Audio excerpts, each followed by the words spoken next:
இந்த சகோதரர்கள் இருவரும் ஒரு அறையில இருக்கிறீங்க, கையில ஏதோ ஒரு தாள்களையும் வச்சிருக்கீங்களா? அது என்ன இது குறிப்பு எடுத்துட்டு இருக்கீங்களா? ஒரு குறிப்பு இல்லைன்னா நம்ம ஜெயபாலன் சாரோட கடன் அதிகாரங்கிற புத்தகம் அடுத்த வாரம் திருநெல்வேலி திருவள்ளுவர் பேரவை அமைப்பாளர் ஜெயபாலன் சார் அவரே தானே. அதாவது புத்தகம் ஐயா எழுதியிருக்காங்க.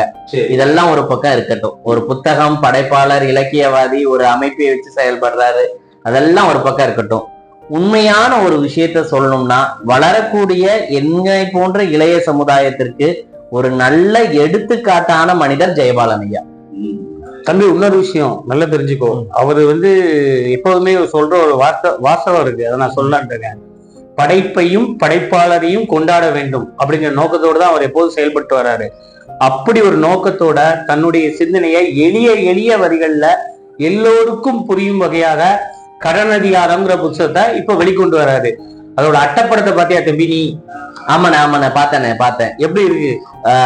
உண்மைக்குமே அட்டைப்படங்களே நிறைய விஷயத்த பேசுற மாதிரி இருக்கும்ண்ணே. அதாவது ஒரு அட்டைப்படத்துல இருந்து அதுல ஏதோ சொல்ல வராங்க அப்படிங்கிற மாதிரி ஒரு நோக்கத்தை உண்டு பண்ற அளவுக்கு அது ஒரு உணர்வை தூண்டக்கூடிய ஒரு சிந்தனை. நீங்க சரியா சொன்னீங்க.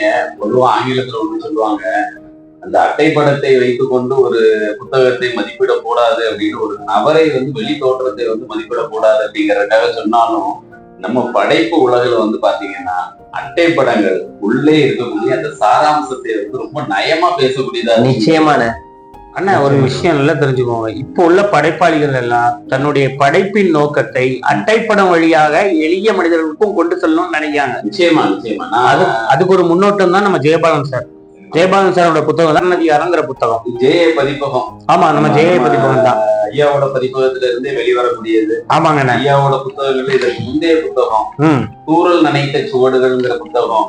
அதுல அந்த அகிலா அக்கா, ஆமா, அது ரொம்ப சொல்லப்பட வேண்டிய கவிதை. அகிலா அக்காவும் மறக்கவே முடியாது. அதுல வரக்கூடிய அந்த பழனியாண்டி தாத்தா, இந்த ரெண்டு அந்த கதாபாத்திரங்கள், இது ஒரு கதை கூட இல்ல, ஒரு கவிதையில் வரக்கூடிய கதாபாத்திரங்கள் கூட நம்ம நெஞ்சில் நிலைத்தவையாக மாறி போவது படைப்பாளியினுடைய வெற்றின்னு எழுத்துக்களுக்கு மட்டும். அவர் சொல்லும் போதே அந்த காட்சிகள் கண்முன்னே விரியும். முக்கியமா சொல்ல போனா அந்த கால்வாய், அதுல வரக்கூடிய இந்த பல் தொலைக்கிட்டு சிறுவன் துப்பக்கூடிய நிகழ்வு, தாத்தா தொலைச்சு போடுன்றாரு கவி நடையில் சொன்ன விதம், யானை உறங்கும் காடாக இருக்கட்டும், அதுவும் அவருடைய புத்தகத்தில். யானை உறங்கும் காடு உண்மையிலுமே அது ரொம்ப மெய்சல் இருக்கக்கூடிய ஒரு இதுதானே. படைப்பினுடைய எப்பயுமே ஒண்ணு சொல்லுவாங்க, இலகுவான விஷயம் மிகப்பெரிய கனத்தை உண்டு பண்ணும் அப்படிம்பாங்க. அந்த மாதிரி யானை உறங்கும் காடு அப்படிங்கிற அந்த புத்தகத்தை பாத்தீங்கன்னா ரொம்ப குறைவான பக்கங்கள் தான்.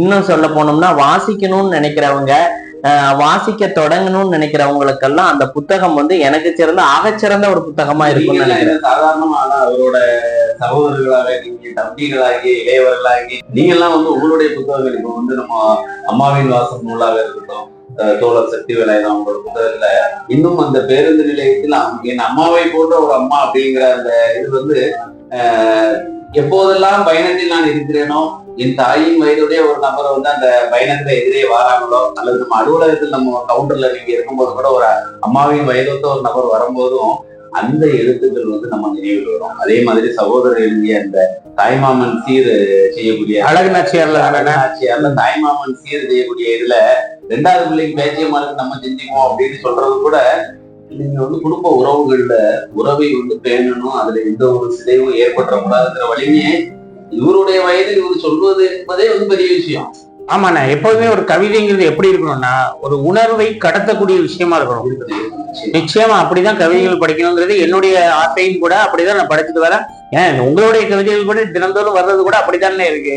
அதெல்லாம் என்னன்னா, எழுத்துக்கள் எமக்கு கிடைத்த வரம். அது நம்ம விரல்கள் எழுதிக்கிட்டே இருக்கு, ஏதோ ஒண்ணு வந்துகிட்டே இருக்கு. சமூகத்துக்கு ஏதோ ஒரு மாற்றம் அதனால நடக்கு அப்படின்னா, நீங்க முதல்ல சொன்னீங்கல்ல, படைப்புகளும் படைப்பாளிகளும் பேசப்படுகிறார்கள், படைப்புகளால் தான் படைப்பாளிகள் பேசப்படுகிறார். நிச்சயம் 100க்கு 100 உண்மைண்ணே. ஏன்னா மனிதர்கள் பல்வேறு தரப்பட்ட சூழ்நிலையில உள்ளவங்க நம்ம புத்தகங்களையும் முகநூல் பதிவுகளையும் ஏனைய விஷயங்களையும் படிக்கிறாங்க. ஆமா, தோழர்லாம் என்னன்னா எழுதக்கூடிய விஷயங்கள் ரொம்ப உயர்ரக சித்தாந்தம். அதை புரியணும் அப்படின்னா அவரை தொடரணும். அந்த எழுத்துக்களை தொடரணும். நம்ம நீங்க சொன்ன மாதிரி வந்து ஜெயபாலன் ஐயா வந்து எளிய எழுத்துக்களுக்கு சொன்னாங்க. ஆமா, எளிதில் புரிஞ்சுக்கலாம். ஆமா. அது நான் உண்மைக்கு அது எளிய எழுத்துக்கள் அப்படிங்கிறத விட இன்னொரு விஷயம் எப்படி சொல்லலாம்னா, எல்லா படைப்பாளையும் கொஞ்சம் நீங்க சிந்திச்சு பாருங்களேன். இப்ப ஜெயகாந்தன் எடுத்துக்குவோமே, நம்ம ஜெயமோகன் எடுத்துக்குவோம். ஜெயகாந்தன் ஐயாவாச்சும் இல்ல, ஜெயமோகன் ஐயாவை இப்ப நம்மளோட இருக்கிறாங்க. அவங்கள நமக்கு பார்க்கக்கூடிய வாய்ப்பு தான் கிடைக்கும். அவருடைய எல்லா கவிதையும் அல்லது இந்த சிறுகதையெல்லாம் படிச்சு பாருங்களேன். அதுல ஏதாவது ஒரு இடத்துல ஒரு தாளாக்குடி இருக்கு, ஒரு கன்னியாகுமரி மாவட்டத்துல உள்ள ஒரு தெருமுக்கு இருக்கு, ஒரு பார்வதிபுரம் இருக்கு. அப்ப நமக்கு என்ன செய்யறாங்கன்னா, அந்த இடங்களை எல்லாம் காட்சிப்படுத்துறாங்க. இப்ப படைப்பாளி என்ன பண்றாங்க, தம்பி ஒரே ஒரு செய்தி என்னன்னு கேளுங்க. அது வரைபடம் போல வரைஞ்சிருப்பாங்க.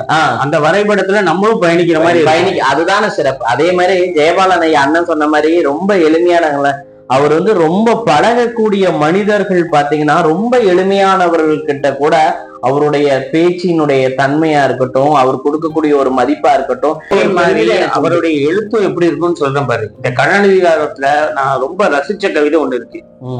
ஒரு வரி வருது, கடனும் கடவுளும் ஒன்றுதான், ஆக்களையும் அழித்தலையும் இரண்டையும் சேர்த்தே செய்வதா அப்படின்னு முடிக்கிறாரு. உண்மைதான். என்னென்ன கடனதிகாரம் தொடர்பா வந்து கலை பதிப்பாசிரியர் செல்வமணி ஐயாவும் ஜெயபாலன் ஐயாவும் பேசுறாங்க. அப்ப பேசும்போது அவர் சொல்றாரு, ஜெயபாலன் ஐயா, அதாவது கடல் தின்ற நிலங்களும் மனிதர்களும் உண்டு, அதுபோல் கடன் தின்ற மனிதர்களும் நிலங்களும் உண்டு.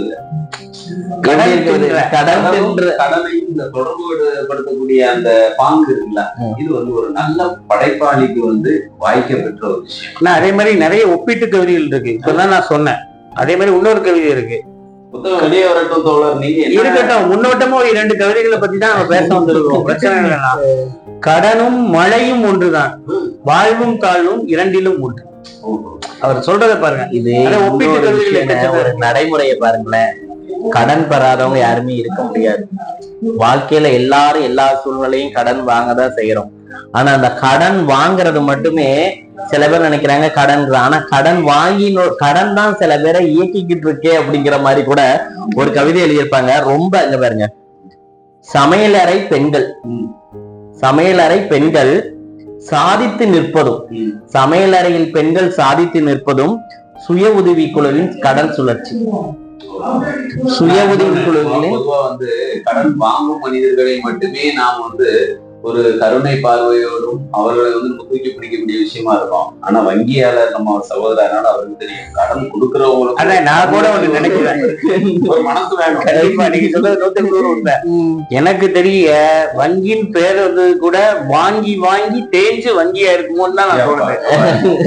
இது புது தகவலா இருக்கு. என்ன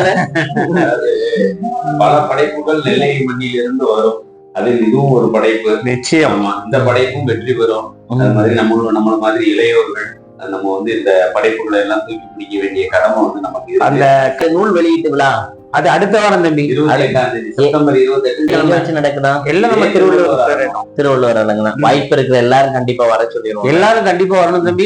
அதிகாரம் புத்தகம் வந்து வெளியீடு இருக்கும்போது வந்து இதை பார்க்கக்கூடிய இந்த காணொலி யார் யாரையெல்லாம் சென்றடைகிறதோ அனைவரும் இந்த நிகழ்வுல பங்கேற்று தமிழையும் தமிழை போற்றுபவர்களையும் படைப்பையும் படைப்பாளிகளையும் நிச்சயம் கொண்டாடுவோம். கண்டிப்பா வாங்க, விழாவில உங்களை சந்திக்க நாங்க ரெடியா இருக்கிறோம். நன்றி, வணக்கம். நன்றி.